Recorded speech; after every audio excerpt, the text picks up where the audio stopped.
buying your first digital artwork online doesn't have to be scary. There's a number of different ways you can purchase artwork and platforms. Today, we're going to focus on the pricing mechanics around making a purchase, and of course, how to discover the artwork in the first place. So first up, contextualizing this assumes that you already have a wallet set up. You have a place where your currency is and that can accept the digital artwork known as NFTs. So let's just get straight into it. Discovering art, there's lots of different ways and they're not as obvious as they first seem. So let's go through some of the subtleties here, because you can't just walk into a gallery. So one of the first ways is simply find a platform like OpenSea or Super Rare or Foundation and have a look around. Find some art you like. I particularly like this art by Pulses of Imagination. It is a very subtle video format. And if you like that as well, click the Buy Now button and you now have purchased your first NFT. Easy, doesn't have to be difficult. No research required, just buy what you like. But maybe you want to spend a little bit more time on it and kind of sense check. This is something you might do if you care about the value of the artwork. And one of the signals to look for is, well, what art do other people like? And so on the Super Rare platform, you can see here circled as the most viewed drop-down box.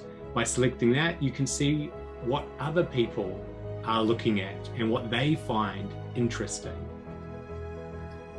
Another sense check may be to look on Twitter and see what people in the Twitter sphere are sharing and what they are saying about it. So Artchick here is talking about Pulses of Imagination, and this is her favorite artwork, and you can see some of the similarities there from the one I've chosen. Now that may help you decide, but also you've got to take it with a grain of salt. There's a lot of people out there pushing their own art or pushing art that they've already purchased to increase the price. So it's not always an accurate guide. Something that does add a little bit more credibility is art that's being talked about. This is the art from World of Women, and this is, I think it is Madison, who has created almost a mirror image of the artwork. She's dressed up as if it's World of Women. And that's the type of fandom that you just can't buy, right? This isn't someone pumping or dumping. This is someone who loves the project.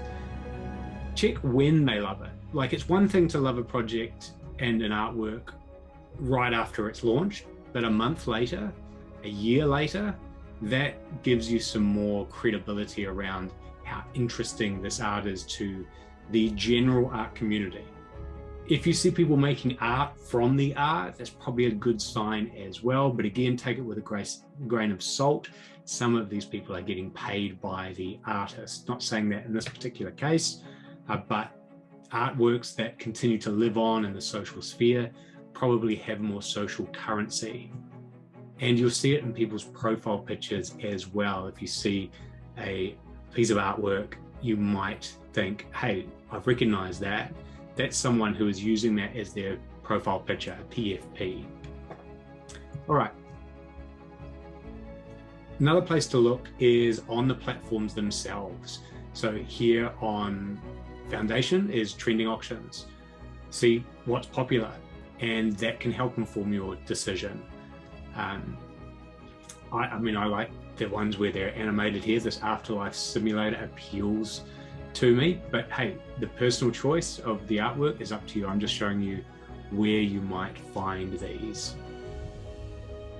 On OpenSea, they have a really useful area called the market stats, and it will tell you what's doing well in terms of volume, the price movement over the last 24 hours or last 7 days, and how many owners have the artwork. So how diversified is the support for the collection. All very interesting things to look at. If you were to only look at one stat, look at the volume traded. In this Art Blocks case here, it is 64 1,000 Ethereum. So very heavily traded, which means there's high liquidity, which means people are buying and selling, which means not only is it popular, but it's probably easy to sell your work into as well as buy from, although not cheap anymore. Okay, so that gives you a bit of a kind of overview of some of the ways that you could discover art that you might want to purchase. Now let's look at the pricing side of it by, of course, going shopping. The first way to purchase is easy, right? It's the eBay way of doing things. Find something you like. Let's say it's this Gradient Squares 2 project. Click on the buy now. You own it. That's it. It's done. Goes into your wallet. You now have purchased your first NFT. Fixed price is easy. Something closer but kind of confusing is this Dutch auction. It starts high, and then over a period of time, it reaches a lower predetermined point. This Cool Devil is on auction for 0.09 Ethereum at the moment. It started at 0.1. It'll finish at 0.08 unless someone purchases it now, purchases it before it finishes. The way that's set up when the seller is creating the auction is by creating a different starting price to the ending price. That differential creates the Dutch auction. All right, timed auction. Kind of simple, right? Auction starts, there's a fixed amount of time, the auction ends, whoever's got the highest bid at that point in time wins the auction. Something similar to that is the unlimited auction, except if there is a new bid placed, the auction extends out for another 10 minutes or another 60 minutes. Be careful with this one. You can get into a bidding frenzy with someone and overpay. So you've got to really want it. Also, if it's late at night and the auction keeps getting extended, you might be up until midnight. Buyer beware. One kind of transaction type you might want to consider as an artist is a private sale, right? You've already agreed that you're going to sell your art to one person. You don't want to make it publicly available. The best way to do that is a private sale. It creates a URL with the art, with the NFT on it, but it's only purchasable by the person that is written in to the artwork sale when you first set it up. So in this example here, privacy under OpenSea, you get to put in the person's hash or their .eth address, so only they can purchase the auction. Make an offer, real simple. It might be going for a whole lot more. You can decide, no, this is what I want to pay. For these generative masks here, number 1041, there is a wrapped Ethereum offer, WETH. It's the same as Ethereum, same pricing. All it means is it's a wrapped contract that says, hey, I'm willing to execute on this contract if you're willing to meet this price. It needs to be accepted by the artist. If it's accepted, the transaction goes through. But let's say you want to put in a higher offer. You can click on the make offer button there and put in something higher.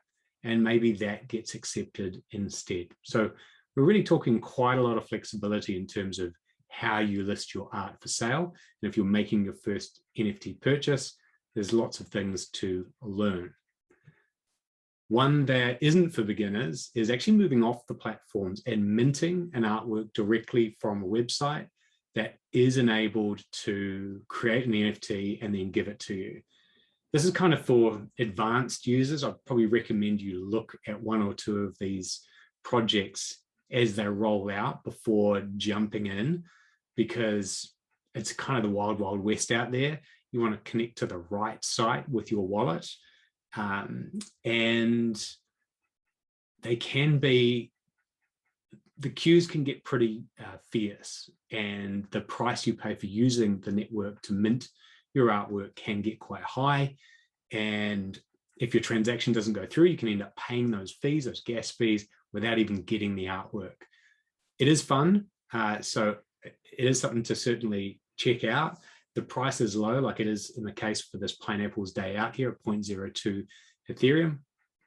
No harm, right? They've got 1,000 or so left. Could be a little fun. The neat part about this is you don't know what artwork you're going to get until you mint it.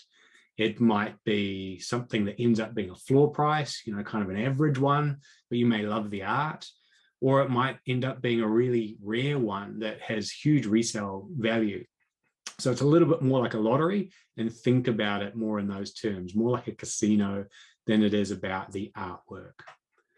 All right, that gives you a bit of an overview of how to discover art on marketplaces and also the different pricing mechanisms involved. This is the type of thing that we go into in depth in the Digital Artist Economy workshops, a 3-week workshop, a number of modules. By the end of it, you will have launched your first digital art collection on a platform and really gain confidence along with artists that are your peers, which is something that you can do together, right? And when you learn together, it's more fun and you can gain more confidence. This isn't an easy space to get into. That's why I do these videos. As I said, digitalartisteconomy.com is where the workshop is available now for registrations. Put in your name and details and you'll go through a registration process. Who is this for?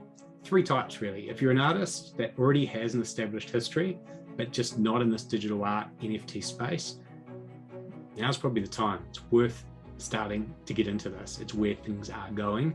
Secondly, if you're a new artist that deserves a little bit more prominence, you've got all the likes on Instagram, you'd like to turn that into cash and commission, another thing to look at is the Digital Artist Economy course. And of course, if you already have an art dealer or you are an art dealer, this could be a useful way of adding value to your artists or having something complementary from the art dealer relationships you already have, particularly in COVID times. If you're looking for sources of artists, there is a list that's called the Mintface 100 that I keep up to date, where I research artists in the NFT space, find out the origin story, and publish articles. You can go on there, mintface.xyz, and find the Mintface 100, go through the artists. There are a ton of different ones. There's illustrators, 3D, lens-based photography, photograph series, generative art, lots of different types. It is like a deep rabbit hole that you'll go down and probably 100 hours later you'll surface.